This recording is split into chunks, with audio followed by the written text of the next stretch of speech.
2019 में मैं कुंभ के मेले में गया था, अर्थ कुंभ। तो सुबह सुबह गंगा जी में स्नान करने की इच्छा थी। किसी ने मुझे बताया कि गंगा जी में स्नान करना तो पुण्य है, लेकिन जो संगम का स्थल है वहां स्नान करना महापुण्य है।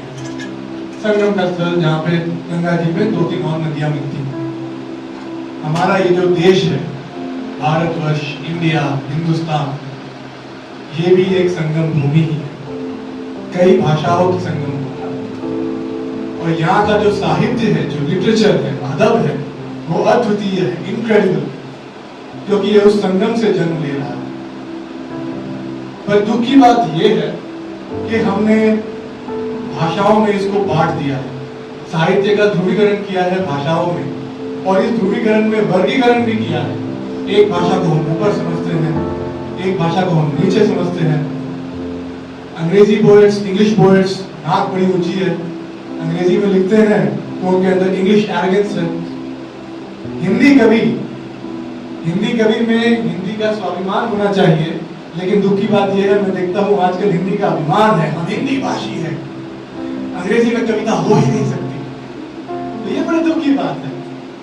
हम जिस भूमि में रहते हैं, जहां से हमारा साहित्य जन्मा है, इसकी यूनिटी डाइवर्सिटी, अनेकता में एकता को पहचानना बड़ा जरूरी है। तो इसका एक बहुत सरल सा रीजन है, बहुत सिंपल रीजन है। रीजन ये है कि साहित्य मानव जीवन के अनुभव से जन्म लेता है, हृदय से, दिल से। It stems from the heart, दिल से जन्म लेता है। और जो दिल है वो बहुभाषी है। हमारा जो दिल है वो मल्टीलिंगुअल है। तो इसी के ऊपर, इसी टॉपिक के ऊपर, इसी फिलॉसफी के ऊपर, इसी फलसफे के ऊपर मेरी पहली कविता दिल बहुभाषी।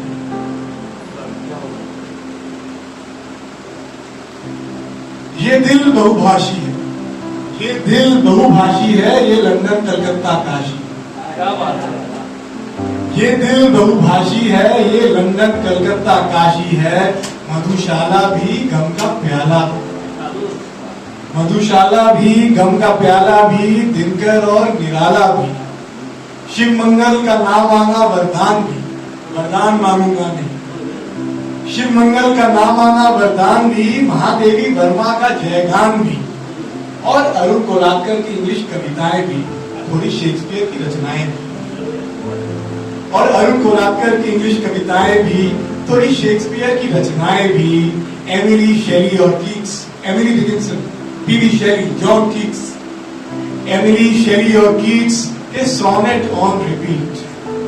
और कभी गजल कभी नज्म, कभी गजल कभी नज्म, और शायरी की बज़्म। कभी गालिब कभी जॉन, दिल को आराम दे कौन कौन। कभी लॉर्का का दर्द, स्पेनिश पोएट लॉर्का, कभी लॉर्का का दर्द, कभी पाब्लो नेरूदा का प्रेम। Pablo Neruda, Tonight I can write the saddest lines। आज मैं दुनिया के सबसे ज्यादा दुखमय, दर्दमय लाइन लिख सकता हूँ। फेमस कविता है।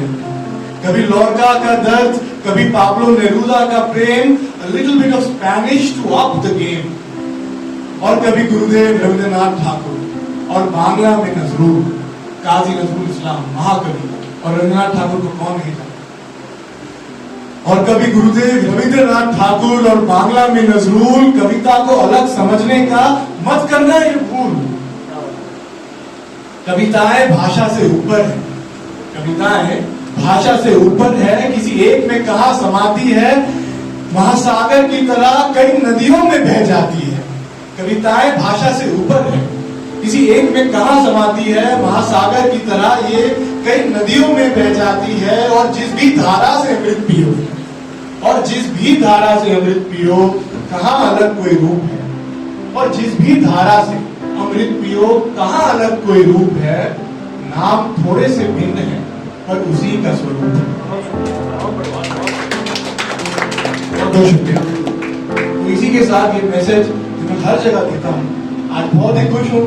ज्यादातर मैं अंग्रेजी में लिखता हूँ, पर मैं और मेरी भाषा दोनों दुरुस्त है। मैं अक्सर कहता हूँ हिंदी, इंग्लिश, उर्दू, बांग्ला, इंग्लिश सब एक है। सब अलग अलग नदियां हैं अपने दिल के भाव को, भाव का वर्णन करने का। कोई किसी से ऊपर नहीं, कोई किसी से नीचे नहीं। ट्रांसलेशन बड़ी खूबसूरत चीज है। अगर इंग्लिश के कवि हिंदी को नहीं पढ़ेंगे, दूसरे भाषाओं को नहीं पढ़ेंगे, हिंदी के कवि दूसरे भाषाओं को नहीं पढ़ेंगे, हमारे भारत की भाषाओं को नहीं पढ़ेंगे, उनका साहित्य, विश्व की भाषाओं के साहित्य, तो हम धीरे धीरे मर जाएंगे, सिकुड़ जाएंगे। तो पढ़ना बड़ा जरूरी है, और पढ़ोगे तभी तो आगे बढ़ोगे। इसी बात पे देखिए, बहुत बड़े शायर, उन्होंने बड़ा खूब कहा था कि चमन में इत्तिलात रंग बू से बात बनती है।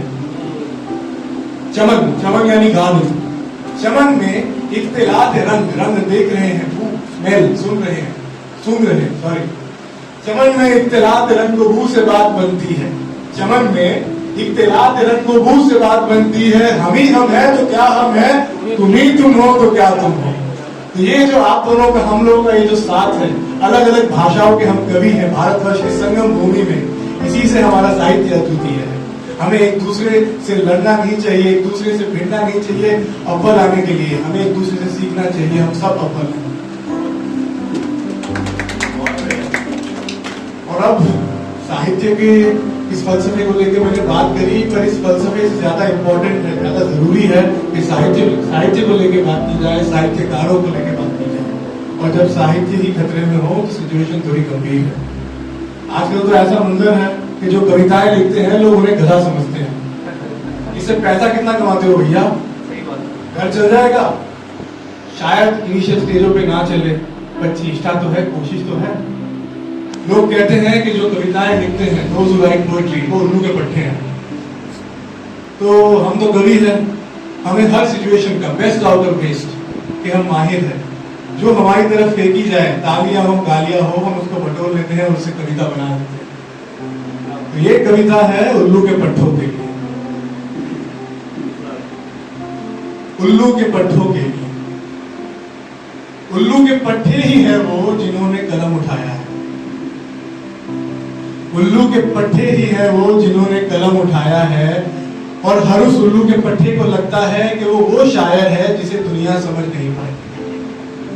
और हर उस उल्लू के पट्टे को लगता है कि वो शायर है जिसे दुनिया समझ नहीं पाई। और सच कहूं तो उसे सच लगता है, और सच कहूं तो हर उस उल्लू के पट्टे को सच लगता है। क्योंकि जरूरी है कुछ ऐसे उल्लू के पट्टों का होना, जरूरी है कुछ ऐसे उल्लू के पट्टे, और जरूरी है कुछ ऐसी गलतफहमियां जो मंजिल की ओर ले जाएं, जीने का जज्बा और पर खोल उड़ने का साहस दे। सभी जानवरों में आखिर उल्लू ही तो है जिसे रात के तारे दिखते हैं।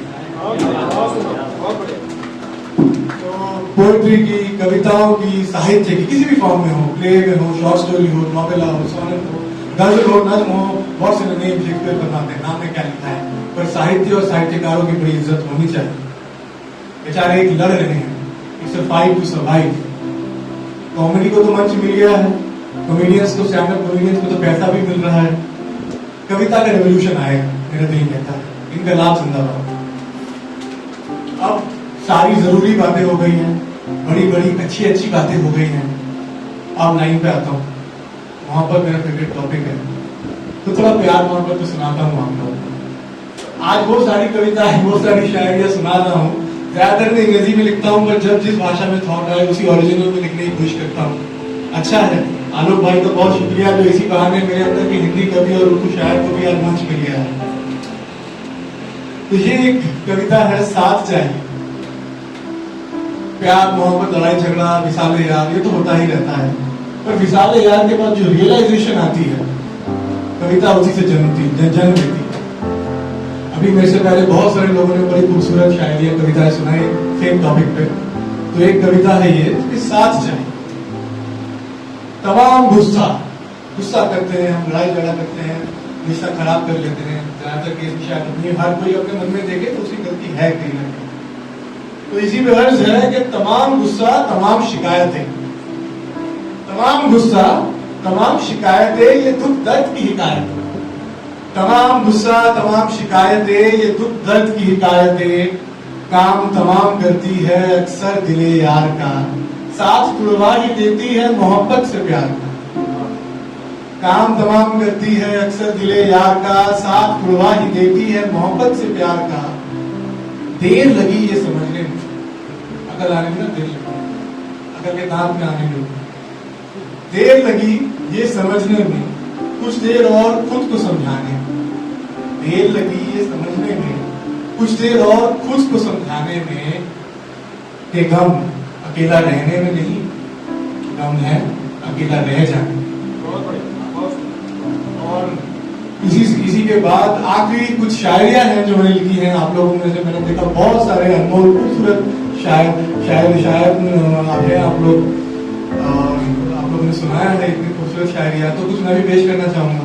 उसके बाद अगर आप लोग कहें, इजाजत दे, वक्त बचे, दिल बचे, जज्बात बचे, तो अंग्रेजी में भी एक कविता सुना के आप लोगों से विदा लूंगा, मैं से विदा लूंगा। तो एक शायरी है, अब शायरी तभी आती है जब मोहब्बत होता है, और उर्दू भाषा में, हिंदी भाषा में, हिंदी बड़ी सरल है, लेकिन उर्दू की जो तासीर है ये आशिकाना है, उर्दू की तासीर में ही इश्क है। तो ये प्यार के ऊपर एक शायरी है। प्यार में हर कोई लिखता है, पर प्यार क्या है ये पता नहीं, किस चिड़िया का नाम है सही में नहीं पता, अभी भी जान ही रहे, लेकिन इतना जरूर जान रहे हैं। उसके ऊपर एक शायरी है कि प्यार क्या है, प्यार क्या है ये मैं जानता नहीं अरिजीत, प्यार क्या है ये मैं जानता नहीं अरिजीत, बस इतना पता है कि उन्हें मेरे घर पहुंचने की फिक्र है। अब घर तो पहुंच गए, अगले दिन फिर मिले, लड़ाई झगड़ा भी हो गया, क्या करें, मोहब्बत भी करते हैं, और अगर तुमसे लड़े तो तुम्हें खोने का डर है, और ना लड़े तो खुद को खोने का, तो दोनों जरूरी है। तो इसी के ऊपर है कि नाराजगी इतनी जो साथ रहने ना दे, रोज की लड़ाई, रोज का ब्रेकअप पैचअप, नाराजगी इतनी जो साथ रहने ना दे, और मोहब्बत इतनी जो ना दे बिछड़ने, नाराजगी इतनी जो साथ रहने ना दे, और मोहब्बत इतनी जो ना दे बिछड़ने, नाराजगी इतनी जो साथ रहने ना दे, और मोहब्बत इतनी जो ना दे बिछड़ने, अजीब साथ है हम दोनों का भी, कहते कुछ और है करते कुछ और। और ये आखिरी शायरी आप लोगों के लिए, धीरे धीरे सूर्यास्त हो रहा है, दिन खत्म हो रहा है, जो आशिक है, प्रेमी है, लवर है, उन सभी के लिए कि यूं दिन बीतने का मुझे ये अफसोस है अरिजीत, यूं दिन बीतने का मुझे ये अफसोस है अरिजीत, कि कुछ लम्हे और घट गए तुम्हें प्यार करने। इसी के साथ हिंदी कविताएं, शायरियां खत्म हुई।